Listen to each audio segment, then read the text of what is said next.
Most people remember the Halloween of their childhood as a warm blur of pumpkin buckets, cheap costumes, and the sticky smell of candy wrappers. Mine is different. When I think about Halloween, my mind doesn't go to orange leaves or carved pumpkins. It goes to the color white. The Halloween when everything was buried under a freak snowstorm. The Halloween I stopped believing the world was predictable. The Halloween. A stranger followed 3 kids through the dark, through the cold, and right to our doorstep. But before all of that, life felt normal. I was 11 years old, growing up in a quiet Ohio neighborhood where all the streets curled together like a maze. My cousin Leo lived 2 streets over, and our best friend Mikey lived right at the corner where the sidewalk always cracked like loose puzzle pieces. We were inseparable that year, 3 kids who thought they were braver than they actually were. My mom still swears the storm came out of nowhere. The weather guys said light flurries. Instead, by late afternoon, snow was falling thick as cotton balls and settling fast. School had let out early, and kids ran around the yard making snow angels on top of leaf piles. Parents muttered about global warming and strange winters. The sky looked bruised purple, heavy with clouds. Usually our Halloweens were chilly, sure, but never snowy. Snow was for December. Snow was for Christmas. Snow was not for walking around with plastic pumpkins and begging strangers for Kit Kats. My mom almost called the whole thing off, but Leo's mom convinced her we could still go. If the parents followed behind us in their cars with the headlights on, I didn't mind. Having a personal escort felt kinda cool, like we were famous or something. We bundled up, me in a pirate costume zipped under a big puffy coat, Leo in a skeleton onesie, and Mikey dressed like some video game character with a plastic sword he kept dropping in the snow. We shuffled from house to house, the snow squeaking under our boots. Porch lights glowed warm in the storm, and families laughed louder than usual, like they were trying to chase away the weirdness of the weather. That's when we first saw him. He stood completely still beside a tall black mailbox at the end of Walnut Drive. His long coat was dusted with snow, stiff at the shoulders, but what made him look like something from another world wasn't the coat. It was the mask. An old-fashioned plague doctor mask. Long curved beak, dark round eye holes, the kind you see in history books or at creepy antique stores. I didn't think it was real at first. I thought maybe it was a decoration someone put out. But when a car drove by, the headlights flashed across him, and I saw his head tilt just slightly, following the car with a slow, deliberate motion. I stopped walking. So, is that a costume? Mikey whispered. Leo nudged me. Probably some dude trying too hard. But none of us moved. The snowflakes stuck to the beak of the mask, melting and running down like tears. The man didn't wave, didn't nod, didn't do anything, just stood there, stiff and watchful, as if he'd been waiting a long, long time. My mom's SUV rolled up behind us. She lowered the window. "You boys doing okay?" "Yeah," I answered quickly. "Just cold." We kept walking.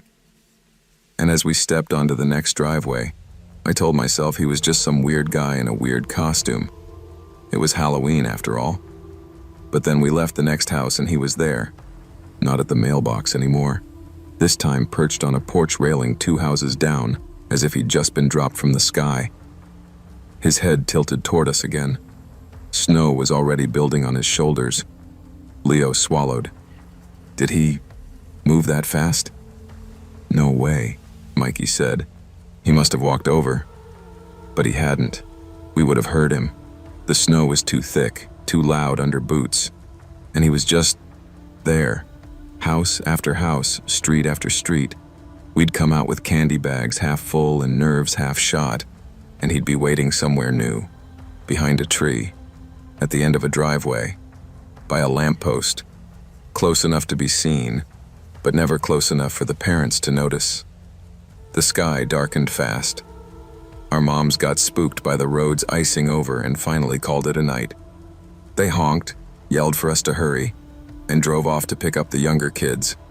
They said we could finish the last street alone. Just one more block. We were 11. We thought we were invincible. But as soon as the cars turned the corner and disappeared, the man moved for the first time. He stepped forward. Then he followed. The crunch of snow behind us was slow, steady, and deliberate. And I realized, with a coldness that didn't come from the storm, that we were alone. More alone than we'd ever been. We didn't talk at first. I think all three of us hoped that if we ignored the sound of his footsteps behind us, they'd stop. But they didn't. Crunch. Crunch. Crunch. The sound carried through the snow-heavy air like something sharp scraping the edge of silence.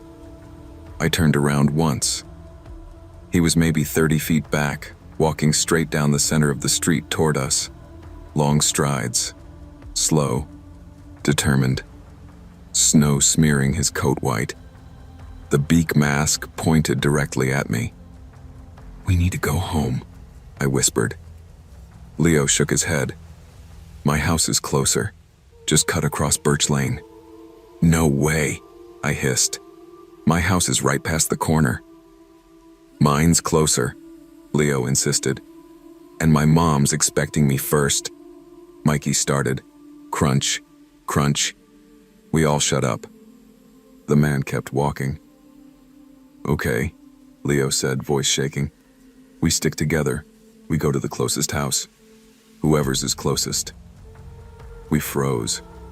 None of us knew whose house was technically closer from where we were. The swirling snow made the street look unfamiliar. Every house blended with the next. For a moment, panic got so loud in my head I couldn't think. Then an idea hit me. "Cut through the Ramirez's backyard," I said. "It's a shortcut to Pine Street. Then we can split toward our houses from there." "Smart," Leo agreed. We hurried into the snow-packed yard, boots punching footprints deep into the white. The chain-link fence at the end wasn't tall, but climbing it with numb fingers was a nightmare. I scrambled over first, dropping into a puff of snow on the other side. "Hurry," I urged. Leo climbed next, slipping once but landing okay. Mikey threw his sword over the fence before climbing after it. I turned to check the street. The plague doctor stood at the edge of the yard, not running, not climbing, just watching. Even worse, our footprints made a perfect trail straight to the fence we'd crossed. "We gotta move!" I shouted. We darted through the second yard, weaving between a playset half buried in snow and a row of hedges sagging under the weight.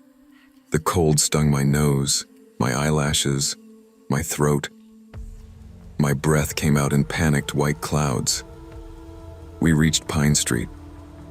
Halfway home, we made it to the sidewalk when Mikey grabbed my sleeve so hard I almost fell.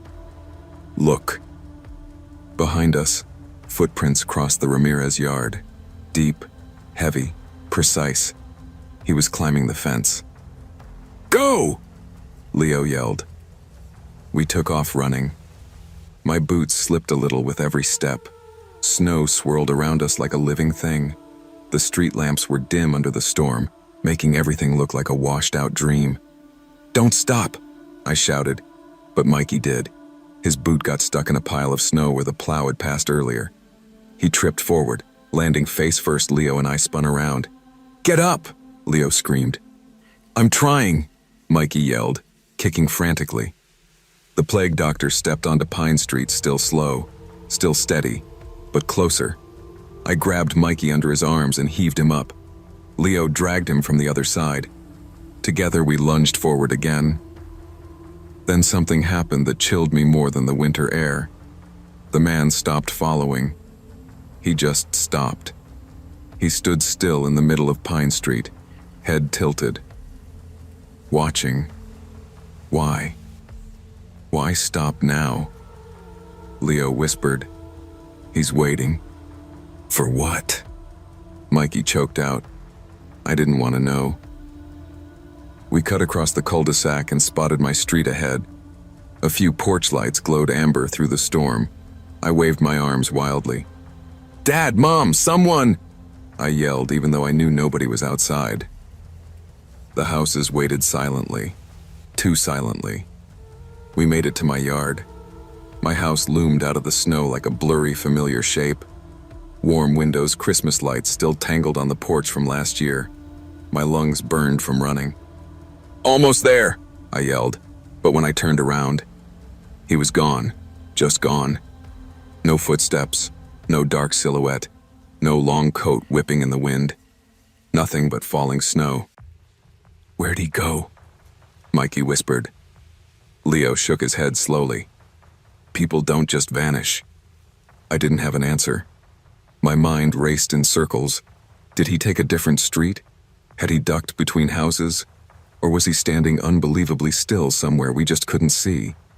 We hurried inside my house, slamming the door behind us so hard a picture fell off the wall. Snow melted in puddles around our boots as we peeled off our coats. "You guys sure you're okay getting home?" I asked. Leo nodded. "We'll go together." I watched them run back into the storm, silhouettes swallowed by white. Later that night, as I slept on the couch to be closer to the front door, just in case, something woke me. A knock. Soft. Gentle. Almost polite. My dad opened the door. Nobody there. Only footprints. Footprints leading away into the woods. Time tries to sand the sharp edges off frightening memories. That's what people say. They claim the mind softens the things that once pierced it. I wish that were true. The man in the snow mask, because that's what we started calling him, never left my thoughts after that Halloween. Not in a haunting way. More like a shadow your brain carries even in daylight. But nothing happened. Not for years. The police came the next morning. My dad told them someone had knocked. They looked at the footprints, shook their heads, said probably a prank. Probably kids. Probably nothing. But they didn't see the way the prints were spaced. Long strides. Even. Measured. Not kid footprints. I tried telling myself it was over. Life moves on when you're young, and soon enough middle school replaced monsters, and video games replaced nightmares. Mikey moved out of state at the end of 6th grade. Leo's family moved across town. We still hung out sometimes, but the tight knot of childhood loosened. And yet, every Halloween, I felt something sit heavy in my chest. A kind of dread, like a pressure drop before a storm. The next few years were quiet. Uneventful. I grew taller, went through awkward phases, found new hobbies, got into high school, got my license. I even convinced myself the plague doctor man had been some strange adult pulling a creepy joke. Then something small, almost insignificant, happened the fall of my junior year. I was cleaning out the basement freezer looking for old popsicles when I found a plastic grocery bag shoved behind a box of frozen waffles. Inside the bag, a plague doctor mask. Not a cheap Halloween store plastic one. A real one. Leather. Heavy. The kind that would cost someone real money. My hands froze. Literally and figuratively. Had it been there the whole time? Why would my parents have it? Or had someone put it there? How long it had been hidden? I brought it upstairs. "Mom," I said, holding it up. "Where'd this come from?" She stared at it, confused. "I've never seen that thing in my life." My dad looked up from the kitchen table. "Where'd you get that?" "Basement freezer," I said quietly. He frowned. "Why would something like that be down there?" I didn't answer. I just looked at him, heart pounding in my throat. That night, I couldn't sleep. Every time I closed my eyes, I pictured the mask coated in snow, the beak dripping meltwater, the man's silent figure behind us. My mind spiraled with possibilities. Had he been in our house? Had someone brought it in? Was it just some old prop? Was I overthinking everything? I didn't tell Leo, I didn't tell Mikey, who I still messaged occasionally.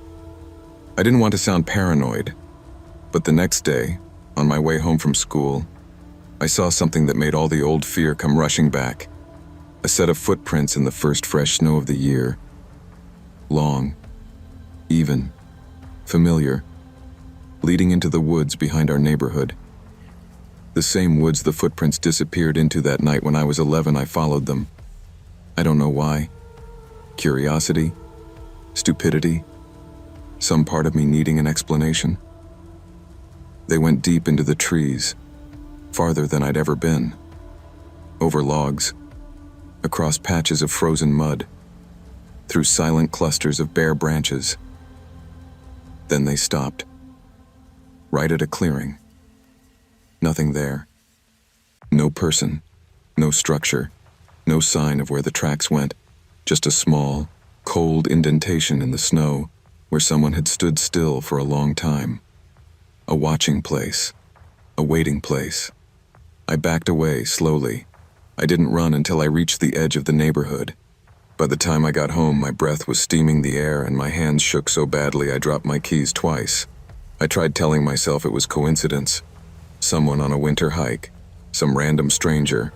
Not him, not the man from that night. But deep down, in the quiet part of my mind that still remembered that long black coat and the beaked mask, I knew better. Nothing that follows you once really leaves. It just waits. By my senior year, I was tired of fear, tired of looking over my shoulder, tired of letting a childhood memory dictate my thoughts. I told myself I needed closure, something logical, something grounded. I didn't get that. Instead, I got the truth, and it was worse than anything I'd imagined. It started with a call from Leo. "Dude," he said breathlessly, "I need you to come to my house now." "What's wrong?" "Just get here." His voice cracked the way it had the night we were kids running through the snow. I drove over fast. When he opened the door, his face was pale. "You're not going to believe this," he said. He handed me his phone. On the screen was a photo, blurry, taken through blinds or from behind a curtain. It showed me, walking up my driveway 2 nights earlier. The caption, "Still walk the same." My stomach clenched. "Who sent this?" I asked. "Unknown number," Leo whispered. "They texted me again." He handed me the phone. "Halloween soon. Missed you 3. I swallowed hard. "You think it's him?" Leo nodded. "Who else would it be?" Fear washed over me, cold, slow, and suffocating. "We need to tell someone," I said. Leo shook his head. "And say what? That a guy from 6 years ago is texting me creepy stuff? They won't take it seriously." Maybe he was right. Or maybe we were just scared of the same thing that kept us silent as kids, adults not believing us. I went home that night feeling watched, not just paranoid, observed. Like someone stood somewhere just out of sight, waiting for the right second to step into view. Halloween came fast. Too fast. That year, snow fell again, not as heavy as before, but steady. Familiar. Wrong. Kids still went out trick-or-treating. Parents still laughed and took pictures. But to me, every shadow looked shaped like a long coat. Every person in a mask felt like danger. At 8 p.m., my doorbell rang. I froze. A kid's voice yelled, "Trick or treat!" Relief flooded me. I grabbed the candy bowl and opened the door. 3 kids stood there dressed as superheroes, giggling. Behind them, across the street, under a street lamp, a tall figure, long coat, beaked mask, snow gathering on his shoulders like before. I blinked. Gone. Just gone. The kids ran off. My heart hammered against my ribs. I shut the door and locked it. Later that night, I checked the basement freezer again. The mask I'd found before, still there, but something new had been added beside it, a folded piece of paper. I reached in with shaking hands and opened it. Inside, in careful handwriting, "I never left. Snow makes everything easier. You were right to run." That was the moment everything clicked. The knock on our door that night, the mask in our freezer, the footprints that always vanished into the woods, the years of silence followed by sudden contact. He hadn't been a ghost. He hadn't been a memory. He'd been watching, waiting, returning when the world was white enough to hide in. I pressed the note to my chest and sank onto the basement stairs, breathing fast. Then I heard something upstairs. A slow, heavy step. Then another. My hands went ice cold. Someone was in the house. I should have called the police, should have yelled for my parents, should have done anything except what I did. I crept upstairs. Every instinct screamed to turn around, but something pulled me forward, the need to confront whatever had stalked me all these years. The hallway was dark except for the bathroom nightlight. Snow filtered through the window, casting the house in pale blue shadows. Another step sounded. From the living room I moved closer. My heart thudded so loud I swore the whole house could hear it. At the entrance to the living room I stopped. A tall silhouette stood near the window, long coat, heavy boots, a mask. No, not the plague doctor mask, a ski mask. "What are you doing in my house?" I croaked, voice barely working. The man turned slowly. In his hand was a crowbar. My breath vanished. "Who are you?" I whispered. He took one step toward me. "You kept the mask," he said in a rough voice. My stomach twisted. "What mask?" "The one from the freezer." My mind spun. "You put that there?" "Of course I did." His breathing was shaky, erratic. "I needed you to remember me." "Why us?"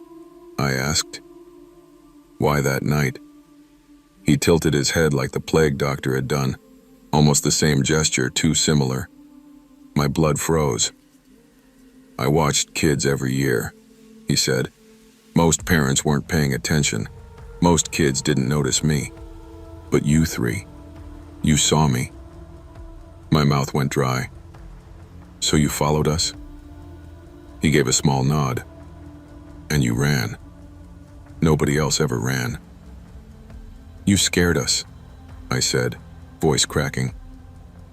"I wasn't trying to," he said softly. "Not at first. I just liked the quiet, the snow, the costumes, being unseen. But when you boys ran," his voice deepened. "It became something else. My knees felt weak. We were 11. I know," he said calmly. "That's why I didn't come inside."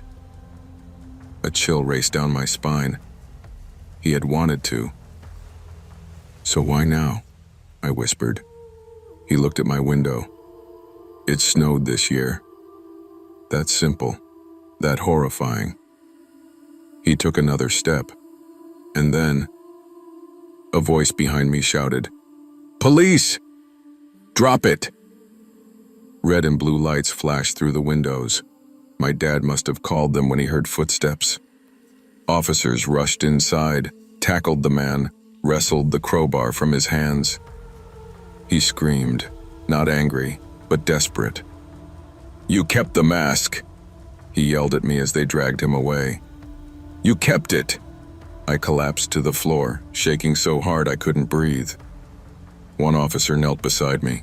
"Kid," he said gently, "do you know who that is?" I shook my head. "He's a drifter, been seen across 3 counties, break-ins, trespassing always during storms. He got into a house last winter.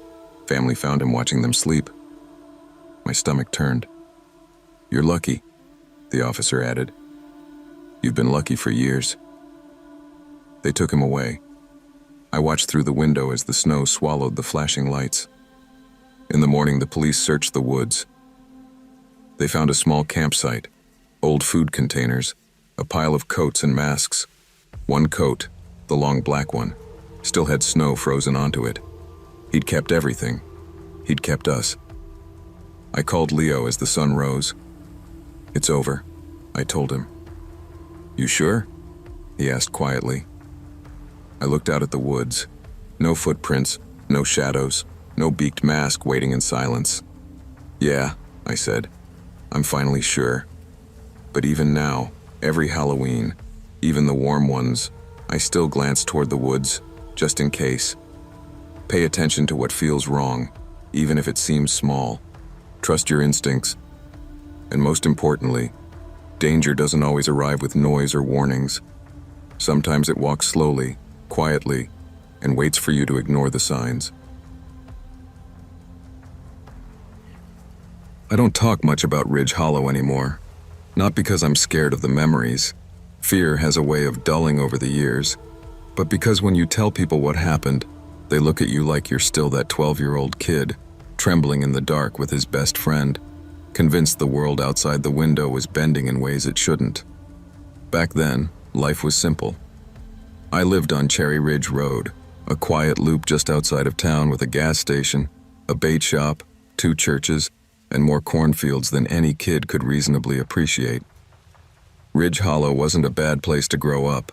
It just had a reputation for things that didn't fit neatly into a sheriff's report.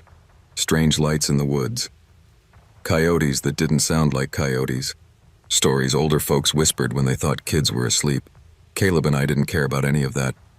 We were too busy building tree forts, racing our bikes down abandoned logging roads, and trying to convince the girls at school that we weren't complete idiots.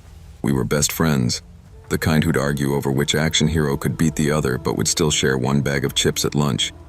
He lived in an old white farmhouse that sat on the edge of a narrow valley everyone called the Hollow. The place looked like something out of a postcard if you ignored the sagging porch and the wind chimes that clanged even without wind. His family had been there for generations, and his dad always said the house had personality, which was a polite way of saying the floors groaned like an exasperated ghost, and the walls made noises no drywall should ever make. The year everything happened, Caleb's parents were celebrating their 10th anniversary and planned a weekend trip to Columbus. They asked if he wanted to stay with my family, but he insisted he was old enough to handle one night alone, as long as I came over. I didn't hesitate. A sleepover without adults? Horror movies, junk food, staying up as late as we wanted? It was everything 12-year-old boys lived for. I remember the Friday afternoon vividly. The air smelled like rain, even though the sky stayed stubbornly clear, and the wheat fields shimmered in the sun as my mom dropped me off. Caleb greeted me on the porch holding 2 grocery bags, soda, gummy worms, microwave popcorn, and a stack of VHS tapes he'd begged his older cousin to rent for us. He always went overboard, but that was part of his charm. "Dude," he said, grinning wide, "this is going to be the greatest night of our lives." "I mean, unless we discover buried treasure or become astronauts," I joked, stepping inside. "Nope. Not even astronauts beat a parent-free house." We lugged our sleeping bags into the living room and started building a pillow fort. His house always felt a little colder than it should have, even with the furnace running. But I figured old places were like that, drafty, stubborn, alive in their own strange way. At some point, Caleb mentioned the back door. "Triple locked it," he said proudly, jamming a broom handle under the knob. "Dad says this place shifts at night, and sometimes the door pops open on its own, but not tonight. I got it handled." I laughed, not thinking anything of it. If you'd asked me then whether I believed in anything spooky, I would have said no. Life was rational, predictable, safe, especially with Caleb around. I didn't know that sometimes safety vanished, not with a scream, but with a whisper, and I didn't know that the Hollow kept secrets the way old trees keep scars. Quietly, patiently, waiting for the right moment to show them. Night fell quickly, the way it always did in the valley. We started our first movie around 9, the room lit only by the TV's flicker and a cluster of glow sticks we'd cracked open and taped to our fort like neon battle flags. By 11, we were half asleep, half wired, and entirely convinced that nothing in the world could bother us. But it wasn't the horror movies that unsettled us. It wasn't the wind. It wasn't the old house settling. It was the moment, just past midnight, when the back door handle began to turn, even though it should have been impossible. It was the moment my childhood ended. The first sound was soft. So soft that for a second I thought it was part of the movie. A gentle metal rattle, a click, then another. Caleb hit pause so suddenly the remote clattered to the floor. We both stared at each other. "Was that?" I whispered. "The back door." He whispered back, voice shrinking. We didn't move, didn't even breathe. The sound came again, slow, deliberate twisting, metal on metal, as if someone was testing the lock with patient, experienced hands. Caleb swallowed hard. "It's probably the house shifting," he muttered, though everything in his face betrayed how little he believed that the broom he'd wedged under the doorknob trembled visibly. "Dude, someone's trying to get in," I whispered. He shook his head. "No way. The porch light's been busted for months. Nobody would even see the door out there." Which was exactly the problem. The window beside the door showed nothing but darkness, pure black, thick and impenetrable, like the outside world had been erased. I stepped closer, cautious, and tried peering through. My breath fogged the glass. Beyond that, nothing. Just absence. The doorknob stilled. Silence swallowed the room. Then came the taps. Not on the back door. On the dining room window. 3 soft knocks. Measured. Deliberate. And worst of all, 6 feet off the ground. Caleb grabbed my arm so tight it hurt. "That's not funny, man." "I'm not doing anything." We backed away from the window, retreating toward the staircase like animals sensing a predator. The knocking didn't come again. Instead, the front motion sensor, the one Caleb's dad had installed because raccoons kept getting into the trash, flicked on. A burst of bright white light filled the front porch, visible through the living room window. But nothing was there. No figure, no shadow, no movement, just empty boards and cold air. Caleb whispered, "What if someone's messing with us?" "Who? We live in the middle of nowhere." Finally, instinct overrode curiosity. "Upstairs," I said, grabbing my sleeping bag. "Now." Caleb didn't argue. We bolted up the creaky staircase 2 at a time, slamming ourselves into his attic bedroom. He locked the door, shoved a dresser in front of it, then flicked off the light. The room fell into a bluish haze from the small skylight above his bed. The house groaned beneath us. We couldn't tell if it was footsteps or just our imagination. Our hearts were pounding too loud to tell the difference. Caleb sat cross-legged, clutching a flashlight like a weapon. "You think it's those high school guys?" he asked, his voice trembling. "The ones who egged our mailbox?" "High schoolers don't knock 6 feet off the ground," I said quietly, "or move without setting off the motion sensor. Maybe the sensor's busted. Then why did it turn on?" He didn't answer. Minutes dragged like hours. Every creak became a threat, every shadow a warning. Eventually, exhaustion won out, and we drifted into an uneasy sleep, the flashlight still clutched in Caleb's hand.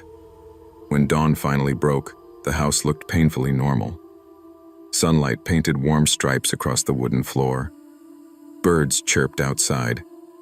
For a moment, everything felt so safe that we almost convinced ourselves we'd imagined the whole thing. Then we went outside, and everything changed. The morning air was cool and damp, the kind that soaked into your clothes, even on a sunny day. Caleb and I stepped onto the porch hesitantly. Neither of us said it, but we were both thinking the same thing. We had to know. First, we checked the dining room window. The one someone had knocked on the glass was clean. No smudges, no scratches, nothing out of place. We measured with our eyes how high the knocks would have been. 6 feet, maybe a little more. Too high for either of us. Too high for any kid. Maybe too high for most adults, unless they stood on something. Then we turned toward the yard. That's when we saw the marks. Across the dew-covered grass, stretching from the tree line of the woods to the back porch, were pale, chalky drag marks, wide, winding streaks, as if something heavy and dust-covered had been pulled through the yard. "What the?" Caleb murmured. I crouched down and touched one. A faint residue clung to my fingertips, dry, powdery, almost like plaster dust, but the grass beneath wasn't bent or crushed the way it should have been if something heavy had been dragged over it. It looked like the marks were on the grass, not caused by weight but by contact, as if whatever moved had brushed across just the tips of the blades. "Animal?" I said weakly. Caleb snorted. "What kind of animal leaves chalk marks?" We followed the trail back toward the porch. That's when we saw it sitting on the top step. One of our glow sticks from the pillow fort bent perfectly in half, placed neatly like a gift or a warning. My stomach dropped. "I thought these were all inside," I said. "They were." His voice was barely a whisper. "I packed them myself." We looked at each other, both thinking the same thing. Someone had been inside the fort. Someone had taken a glow stick, brought it outside, and left it for us to find Caleb, I said quietly. "We should tell your parents." "And say what? That some glow stick-loving giant knocked on our window?" "I'm serious." "So am I." He kicked a rock, frustrated. "They won't believe us, and I don't want them thinking we're babies." "What about the drag marks?" "Grass fungus," he said quickly, too quickly.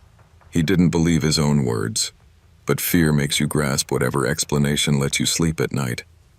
We spent the rest of the day pretending things were normal, watching TV, throwing a football around, debating whether we should eat leftover pizza or the cereal his mom left on the counter.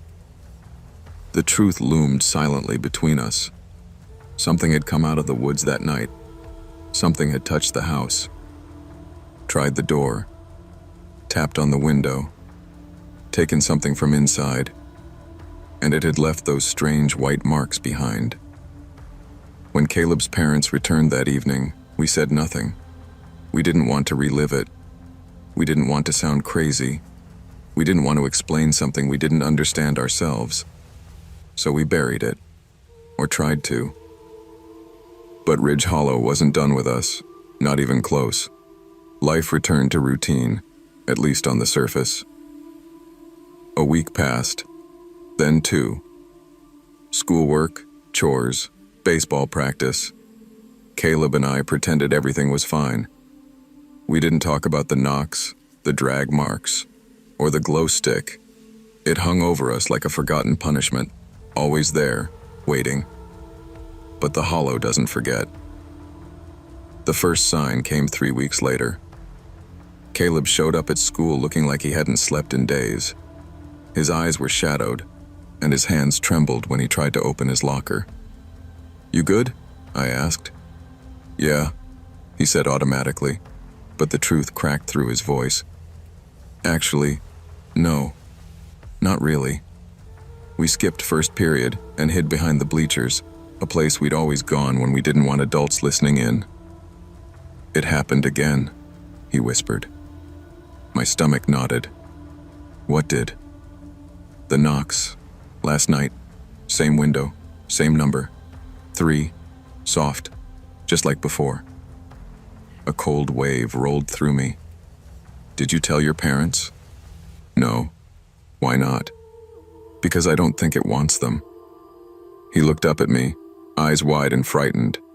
"I think it wants us." I didn't know how to respond to that.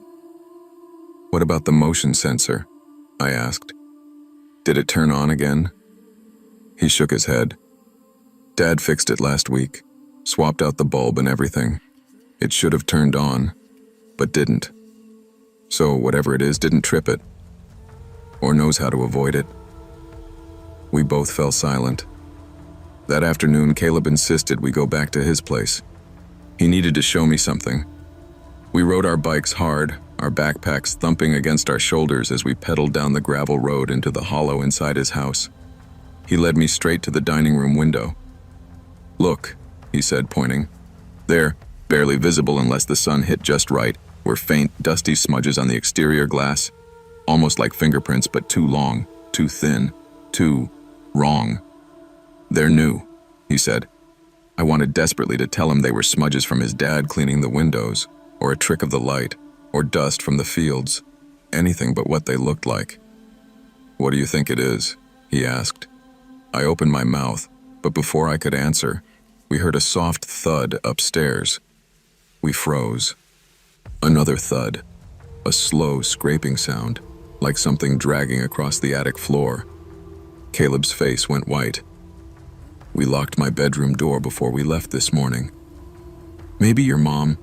She's working late. Your dad? He's picking up parts in town. We stood listening, both too scared to move. Scrape. Pause. Scrape. Something's in the attic, Caleb whispered. Against every instinct to run, we climbed the stairs, the old wood protesting beneath our feet.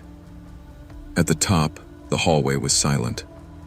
His attic bedroom door was not only closed, it was still locked. So what was inside? Caleb's breathing turned shaky. We should check.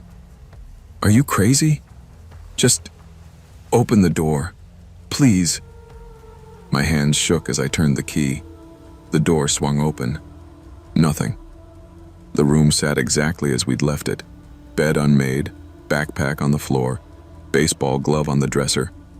The only thing out of place was the window. It was cracked open 2 inches. I didn't open that, Caleb whispered. Seriously, I didn't. A gust of wind blew in, carrying the faint smell of the woods, earthy, cold, wrong. Close it, I said immediately. Close it now. We slammed it shut and locked it, but locking the window felt like locking a screen door during a tornado. Pointless, fragile, too little too late. That night, I begged Caleb to come stay at my house, but he refused. It's my fault, he said quietly. Whatever it is, it keeps coming here, not to you.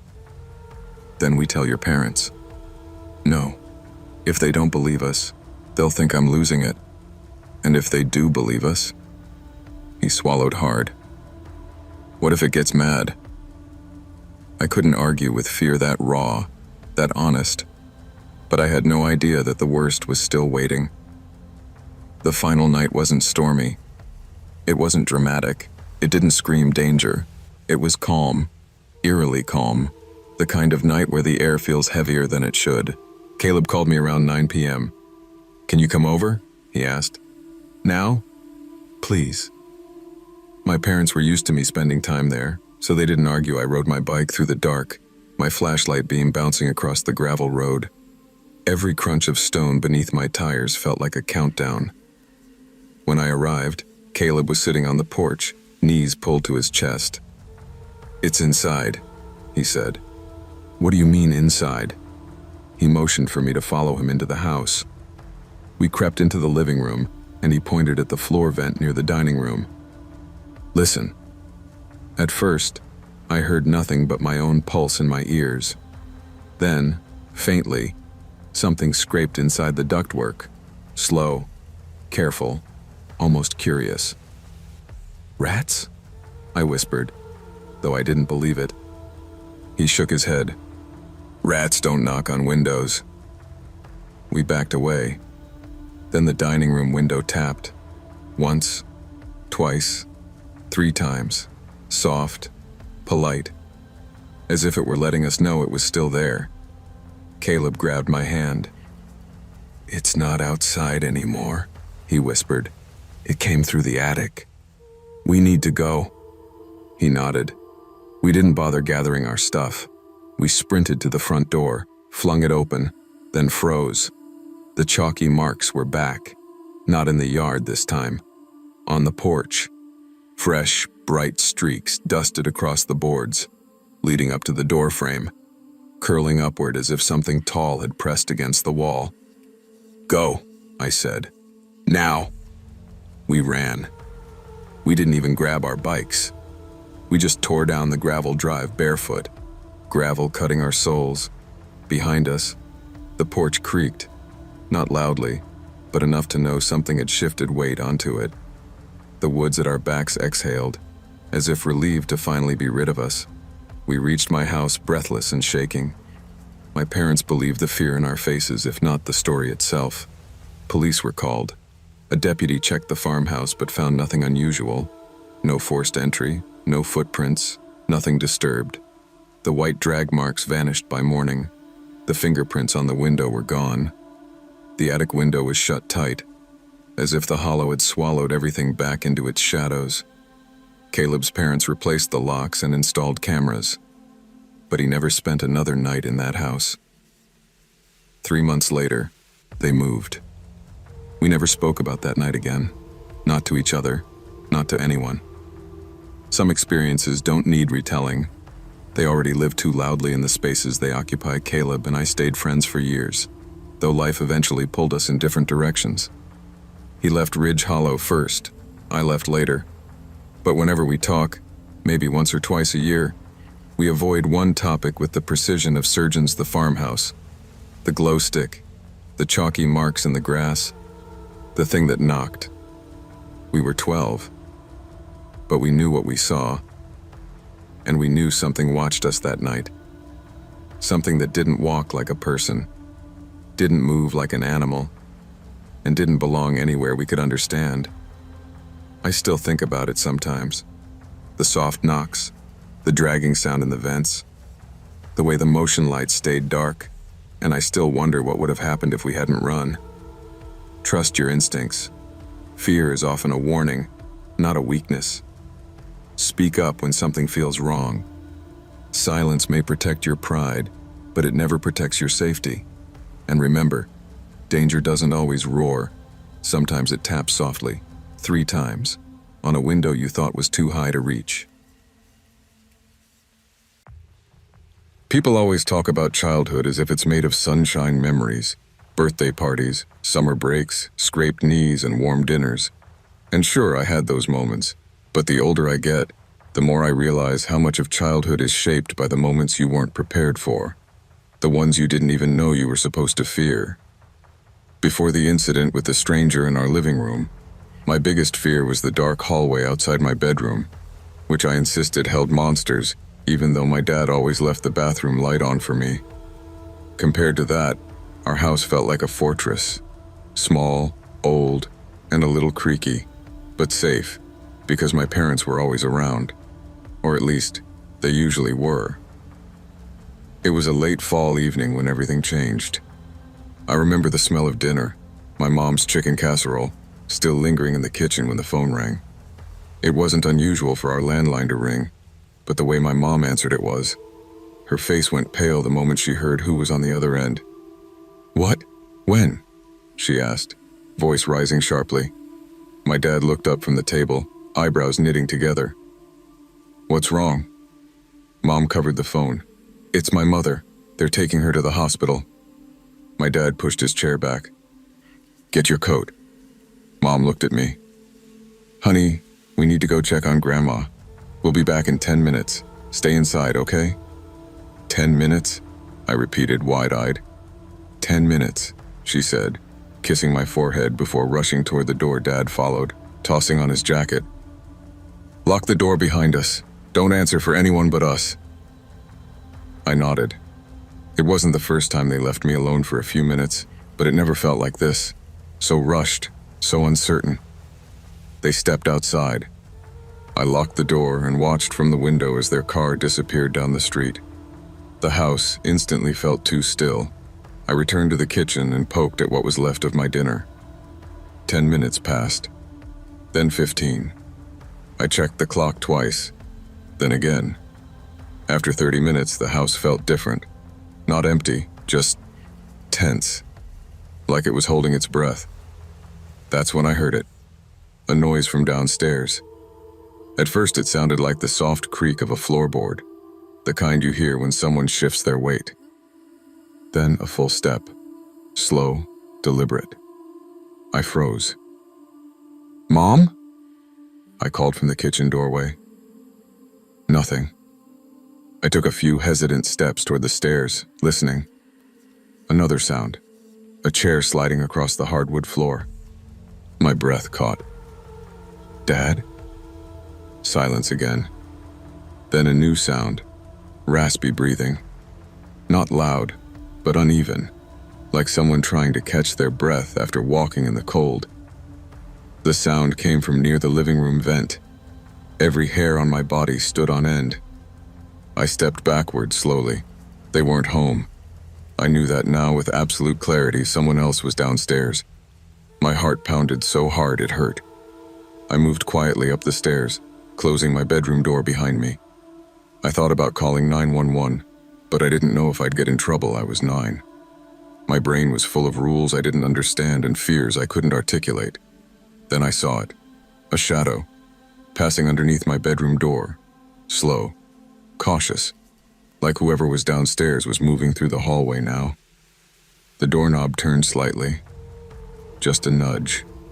Not enough to open it, just enough to test it. I held my breath. Minutes passed.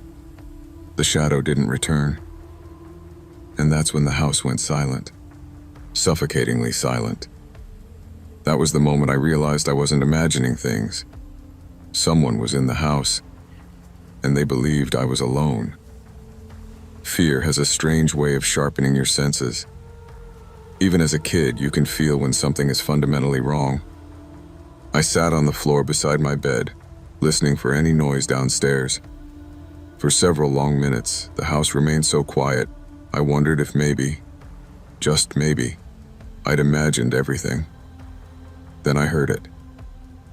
A faint thump, followed by the soft scrape of something.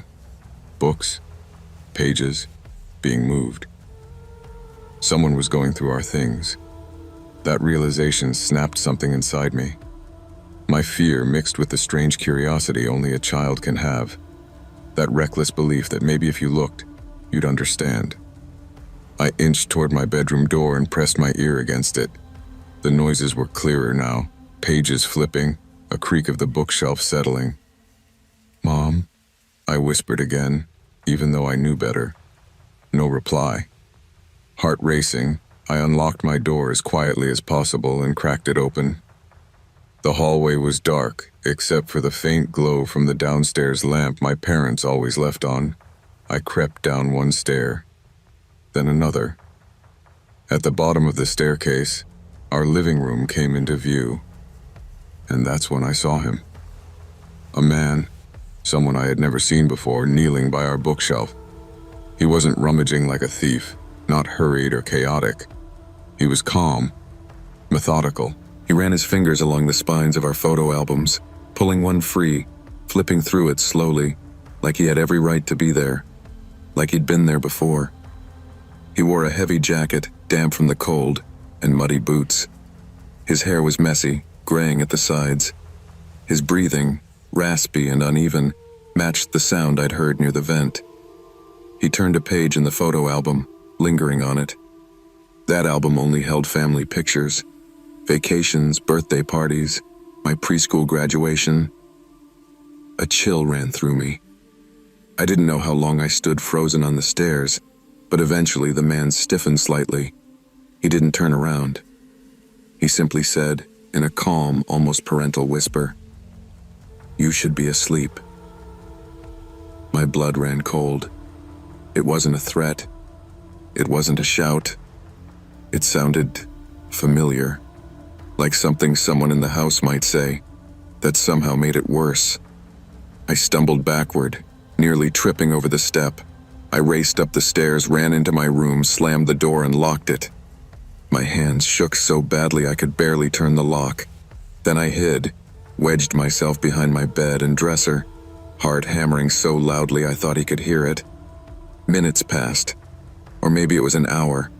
Every noise in the house became amplified. The wind outside, the hum of the refrigerator, the faint ticking of the hallway thermostat. But I never heard footsteps coming upstairs. Never heard my door jiggle again. Never heard anything but the faint creak of the floorboards downstairs. I stayed hidden until the moment my parents' voices boomed through the house. "Hello? Honey? We're home."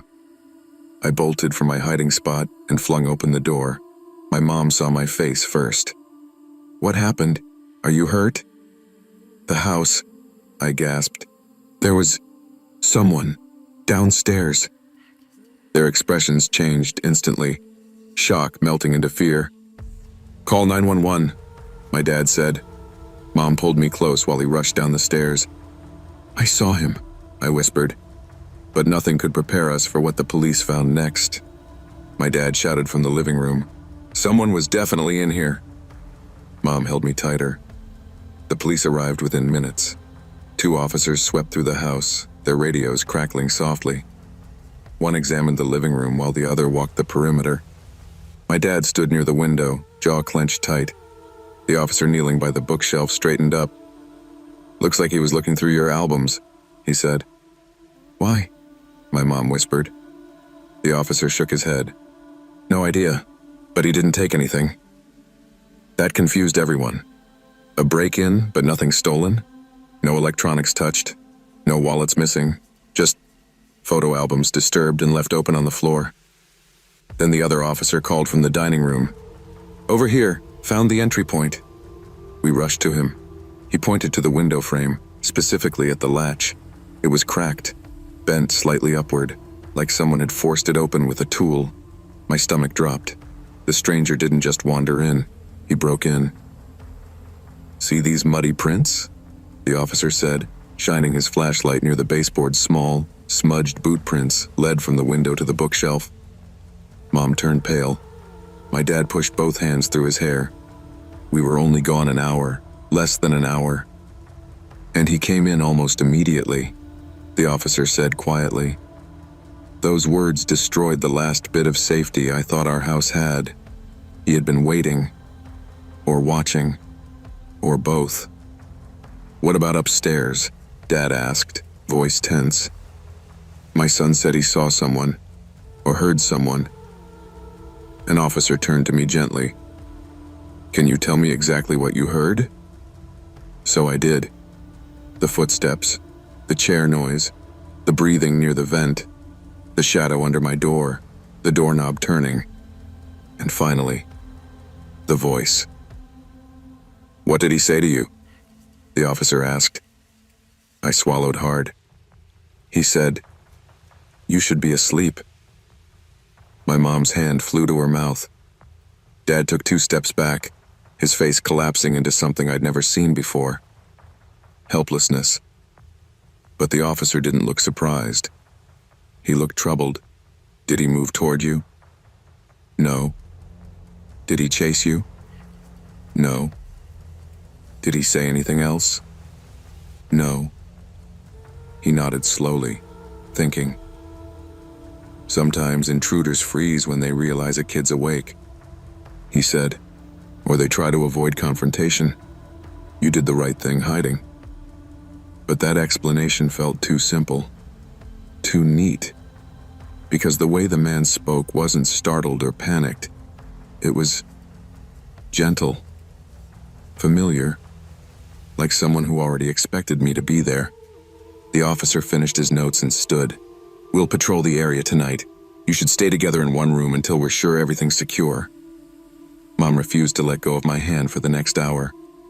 Dad fixed the window latch that same night, double-checked every lock in the house, and installed a second bolt on the front door. But none of it mattered, because the police never found the man, and no one could explain why he went through our family photos, or how long he had been in the house before I noticed him. The house didn't feel the same after that night. It didn't matter how many locks my dad installed or how many lights my mom left on. The place felt violated, like something invisible still lingered in the corners. I couldn't sleep in my room. For weeks, I slept on the floor of my parents' room with a sleeping bag and a nightlight that never turned off. At first, they insisted it was temporary. After a while, they stopped insisting. Every creak in the house became suspicious. Every gust of wind against the siding made my heart jump. Every time the floorboards settled, I imagined footsteps. The police returned twice in the following days to ask more questions, but each time they left with nothing new to report. No fingerprints, one officer said. He probably wore gloves.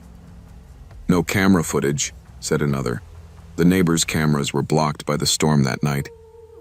Mom asked, could he come back? The officer hesitated long enough for all of us to hear the truth in the silence before he said, "Unlikely." Unlikely wasn't enough for me.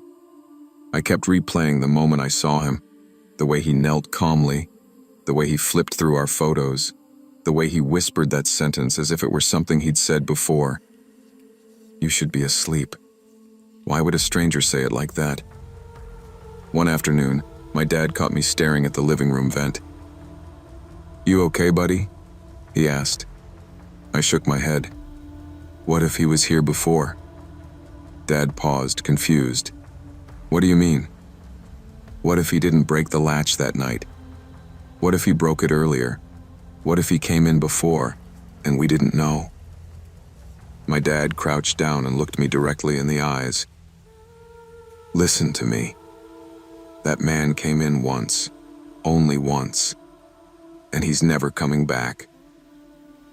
His words were strong, steady, but his eyes were scared. Later that night, when he thought I was asleep, I overheard him whispering to my mom in the hallway. What if he watched him? What if he knew our schedule? He didn't steal anything. Why? Why go through our pictures? Mom's voice was tight. Maybe he was homeless. Maybe he was confused. No, he wasn't confused. Dad's voice cracked. He knew exactly what he was looking at. Something icy slid down my spine. That conversation replayed in my head for months. Even as life slowly returned to normal, even as I moved back into my bedroom, one thing never left me. The sense that the man hadn't been there to steal. He had been there to see us, our family, our faces, our lives. Like he was memorizing something he thought belonged to him. Years have passed since the night I saw the man by our bookshelf, but time hasn't diluted the memory the way people say it should. Some memories stick because they were dramatic or fast or shocking. This one stuck because of the opposite. The man was calm, quiet, methodical, almost gentle. I've replayed that night in my mind 1,000 times, wondering what would have happened if I'd taken one more step down the stairs, if I'd asked him who he was, if he'd turned around. Part of me is grateful I never saw his face. Another part of me fears I did, and I just don't remember it. My parents never talked about it again after the first year. They replaced the broken latch, bought better locks, even installed a security system. We moved to a new house eventually, one with solid windows and new floors that didn't creak. But I never forgot the way the stranger flipped through our photo album. In college, I came home one Thanksgiving and asked my mom, "Do you think he picked a certain photo? Like he was looking for something?"